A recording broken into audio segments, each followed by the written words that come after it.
Assalamualaikum warahmatullahi wabarakatuh. Selamat pagi anak-anak. Bagaimana kabarnya hari ini? Semoga kita semua senantiasa dalam keadaan sehat walafiat, tanpa kekurangan suatu apapun. Amin amin ya robbal alamin. Baiklah anak-anak, pada kesempatan kali ini kita akan kembali belajar tentang pendidikan agama Islam bab 7 ya, tentang iman kepada qada dan qadar. Akan tetapi sebelum pelajaran ini kita mulai, alangkah baiknya kita berdoa terlebih dahulu. A'udzu billahi minasyaitonir rajim. Bismillahirrahmanirrahim. Raditu billahi rabba wa bil islami dina wa bi muhammadin nabiyyan wa rasula. Rabbi zidni ilma warzuqni fahma. Amin ya rabbal alamin. Baiklah anak-anak, sebelum kita mulai belajar, alangkah baiknya anak-anak di rumah mempersiapkan buku LKS PAI ya, kelas 6 semester 2 bab 7 halaman 14, dan juga jangan lupa untuk mempersiapkan buku tulis serta alat tulisnya masing-masing. Oke? Siap ya? Kita akan belajar PAI bab 7, iman kepada qada dan qadar. Nah, kemarin kita sudah menghafalkan apa itu qada, apa itu qadar, dan juga ada pengertian takdir mubrom dan takdir mu'allaq. Nah, selanjutnya kita akan belajar tentang penerapan iman kepada qada dan qadar beserta hikmahnya. Yang pertama, penerapan beriman kepada qada dan qadar. Penerapan beriman kepada qada dan qadar itu ada 4 tahap atau 4 bagian. Yang pertama adalah berikhtiar, yang kedua adalah berdoa, yang ketiga adalah bertawakal, yang keempat adalah bersyukur.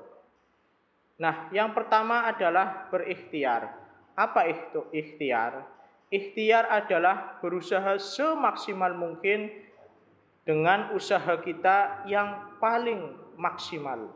Jadi orang yang menerapkan iman kepada qada dan qadar atau beriman kepada takdir Allah adalah orang yang berikhtiar dengan maksimal, tidak malas-malasan, tidak aras-arasan. Jadi harus maksimal dalam berusaha. Contoh sebagai siswa harus maksimal dalam belajar, tapi juga diiringi dengan yang kedua adalah berdoa. Nah, jangan lupa sebagai seorang Islam, setelah berikhtiar dengan maksimal, maka kita harus berdoa kepada Allah Subhanahu wa ta'ala. Sebab doa adalah senjatanya orang beriman. Jadi kalau kita berikhtiar tanpa berdoa, maka kita adalah orang yang sombong. Tapi kalau kita berdoa tanpa berikhtiar, maka kita adalah orang yang malas. Nah, selanjutnya setelah kita berusaha juga sudah berdoa, maka kita harus bersabar. Kita bersabar mempasrahkan segala hasilnya, segala takdirnya kepada Allah Subhanahu wa ta'ala. Nah, selanjutnya setelah kita bersabar, kemudian melihat hasilnya, kita akan bersyukur. Nah, ketika kita bersyukur, maka walaupun hasil yang kita capai itu tidak memenuhi target, kita akan tetap bersyukur kepada Allah. Contoh, Ahmad senang belajar pelajaran PAI. Nah, kemudian Ahmad berusaha dengan sungguh-sungguh. Setelah berusaha, Ahmad juga tidak lupa untuk berdoa setiap habis sholat. Kemudian Ahmad juga sudah bersabar. Nah, ketika melihat hasil nilai PAI-nya itu tidak mencapai nilai 100, seumpama ya nilainya 60, maka dia bersyukur kepada Allah karena sudah bersabar, sudah berikhtiar, sudah berdoa kepada Allah Subhanahu wa taala. Begitu juga ketika hasilnya sangat memuaskan, maka kita tetap harus bersyukur kepada Allah Subhanahu wa taala. Lalu bagaimana caranya kita bersyukur kepada Allah? Caranya adalah dengan meningkatkan ibadah kita kepada Allah Subhanahu wa taala dan menjadi orang yang lebih baik setiap harinya. Nah, yang kedua, kita akan belajar hikmah beriman kepada qadar. Di antara hikmah beriman kepada qadar, di antaranya yaitu yang pertama, lebih bersyukur kepada Allah. Yang kedua, menghindari sifat sombong. Yang ketiga, mempunyai rasa optimis. Rasa optimis adalah rasa yang selalu yakin bahwa kita akan meraih apa yang kita cita-citakan. Yang keempat adalah menenangkan hati dan jiwa seseorang, sehingga hati dan jiwa seseorang tersebut tidak selalu gelisah karena tidak pernah mencapai apapun cita-citanya. Karena dia yakin, karena sudah berusaha, sudah berikhtiar, sudah berdoa dan sudah bersabar, maka hasilnya dipasrahkan kepada Allah Subhanahu wa taala. Yang kelima adalah sarana sebagai mendekatkan diri kepada Allah Subhanahu wa taala. Yang keenam, memotivasi diri untuk giat belajar dan berperilaku disiplin. Yang ketujuh, menghilangkan gelisah dan mengeluh serta memupuk sifat sabar. Anak-anakku kelas 6 yang Bapak Sri banggakan, anak muslim yang beriman kepada qada dan qadar akan bersikap dan berperilaku antara lain sebagai berikut.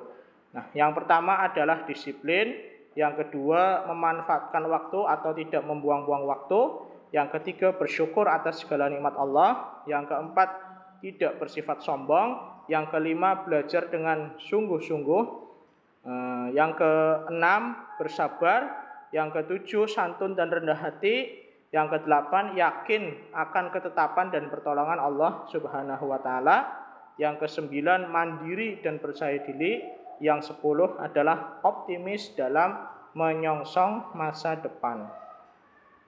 Baiklah anak-anak kelas 6 yang Bapak Sri banggakan, selanjutnya kita akan mengerjakan bersama-sama LKS PAI halaman 15 Romawi 1 pilihan ganda. Baiklah, yang belum membuka LKS silahkan dibuka LKS-nya halaman 15 Romawi 1 pilihan ganda. Silahkan kalian bisa kerjakan di LKS kalian masing-masing. Jawabannya akan Pak Pasti bacakan. Romawi 1, berilah tanda silang huruf A, B, C atau D pada jawaban yang paling benar.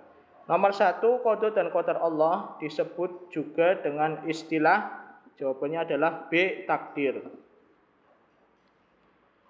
Nomor 2, mengimani qada dan qadar Allah Subhanahu wa taala termasuk rukun iman yang jawabannya adalah D6.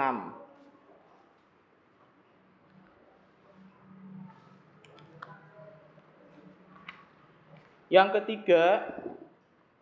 ketiga, manusia akan selamat hidupnya di dunia dan di akhirat jika berpedoman pada C. Al-Quran. Yang keempat, Allah Subhanahu wa taala berfirman dalam Al-Qamar ayat 49, sesungguhnya kami menciptakan sesuatu menurut, jawabannya adalah A, ukurannya. Nomor 5, berikut pernyataan yang benar tentang qadar Allah adalah, jawabannya C, manusia dapat mengubah qadar Allah. Yang keenam, berhusnudon kepada Allah atas takdir yang kita terima, hukumnya D, wajib. Husnudon kepada takdir Allah artinya kita berbaik sangka atas takdir yang sudah digariskan oleh Allah Subhanahu wa taala. Nomor 7, orang yang mengimani qada dan qadar tidak akan titik-titik ketika menghadapi masalah. Jawabannya adalah C, putus asa. Selanjutnya nomor 8, tawakal merupakan salah satu perilaku terpuji yang berarti, jawabannya adalah A, berserah diri kepada Allah Subhanahu wa taala. Nomor 9, bersyukur kepada Allah Subhanahu wa taala tidak dilakukan dengan jawabannya adalah A, beristighfar. Kenapa jawabannya beristighfar? Karena beristighfar adalah memohon ampun kepada Allah Subhanahu wa taala. Nah, selanjutnya yang nomor 10, adanya kegagalan dan keberhasilan merupakan ketentuan dari D, Allah Subhanahu wa taala.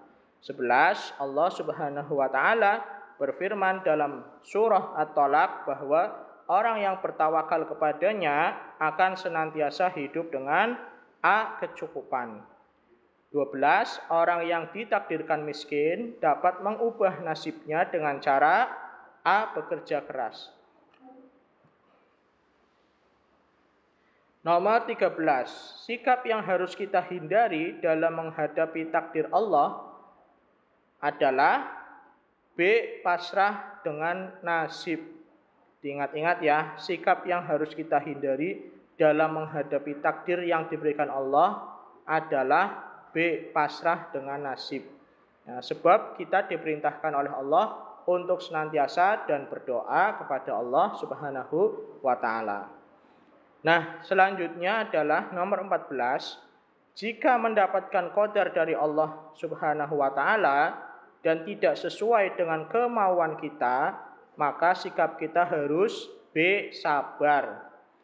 Nomor 15, ketentuan yang telah ditetapkan oleh Allah Subhanahu wa taala bagi seluruh makhluknya sudah ditentukan sejak zaman azali oleh Allah Subhanahu wa taala. Zaman azali adalah zaman C, sebelum alam diciptakan. Nomor 16, ketentuan Allah yang tidak dapat ditawar adalah A, kelahiran. 17, nasib manusia, jodoh dan matinya ditentukan oleh Allah sejak A, di alam roh. Nomor 18, Allah dapat diketahui setelah adanya ikhtiar dan doa. Jawabannya adalah C, qadar. Ya, qadar Allah dapat diketahui setelah adanya ikhtiar dan doa. Jadi sebelum adanya qadar, maka kita harus berikhtiar dan berdoa. Nah, setelah berikhtiar dan berdoa, maka itulah qadar yang terjadi. Misalkan Ali adalah seorang anak yang rajin, dia ingin mendapatkan rank 1 dalam kelasnya, maka dia harus berikhtiar. Ikhtiarnya dengan apa?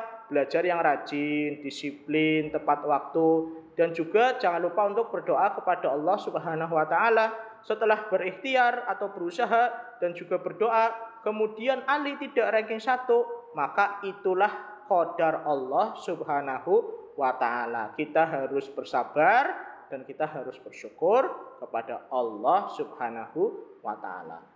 Nah, selanjutnya adalah 19. Perilaku beriman kepada qada dan qadar Allah ditunjukkan oleh contoh berikut, yaitu jawabannya adalah C, Rehan rajin belajar dalam meraih cita-cita. Nomor 20, adanya qada dan qadar menunjukkan bahwa kekuasaan Allah itu sangat ... Jawabannya adalah A, mutlak. Baiklah, anak-anak, sekarang selanjutnya adalah kita akan membahas soal-soal di Romawi 2. Nah, silahkan dibuka Romawi 2. Isilah titik-titik berikut ini dengan jawaban yang benar. Titik-titik atas semua makhluk sesudah Allah Subhanahu wa taala tentukan di Lauhul Mahfuz. Jawabannya adalah qada, ya. Qada atas semua makhluk sudah ditentukan oleh Allah Subhanahu wa taala di Lauhul Mahfuz. Nomor 2, qada dan qadar Allah Subhanahu wa taala dibagi menjadi titik-titik, dibagi menjadi 2 macam. Nomor 3, manusia hanya diwajibkan titik-titik. Jawabannya adalah berusaha dan berdoa. Kemudian nomor 4, orang yang percaya kepada takdir jika mendapat musibah akan titik-titik dan titik-titik. Jawabannya adalah akan sabar dan tawakal. Sabar dan tawakal. Nah, nomor 5 adalah terhadap takdir Allah, manusia diwajibkan untuk mengimaninya. Nomor 6, takdir mu'alaq disebut juga dengan titik-titik Allah Subhanahu wa taala. Jawabannya adalah qadar. Takdir mu'alaq sama dengan qadar Allah. Nomor 7, percaya pada qada dan qadar hukumnya adalah wajib ya. Rukun iman ada 6. Yang keenam adalah beriman kepada qada dan qadar. Maka dari itu kita harus atau wajib beriman kepada qada dan qadar. Nomor 8, ketentuan baik dan buruk yang menimpa kita merupakan ketentuan dari Allah Subhanahu wa taala. Nomor 9, ketetapan Allah Subhanahu wa taala yang pasti terjadi dan tidak bisa diubah oleh manusia dinamakan takdir mubrom. Ingat ya, ketetapan Allah yang pasti terjadi dan tidak bisa diubah namanya takdir mubrom. Nah, yang terakhir nomor 10, berikhtiar dilakukan dengan bersungguh-sungguh.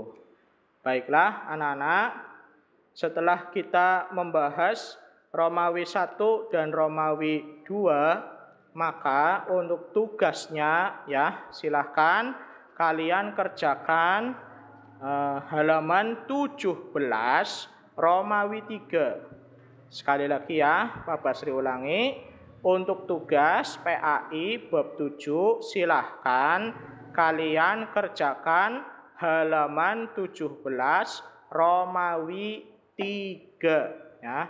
Kalian kerjakan boleh di LKS, boleh di buku tulis, kemudian difoto dan kirimkan fotonya ke nomor WhatsApp Pak Basri.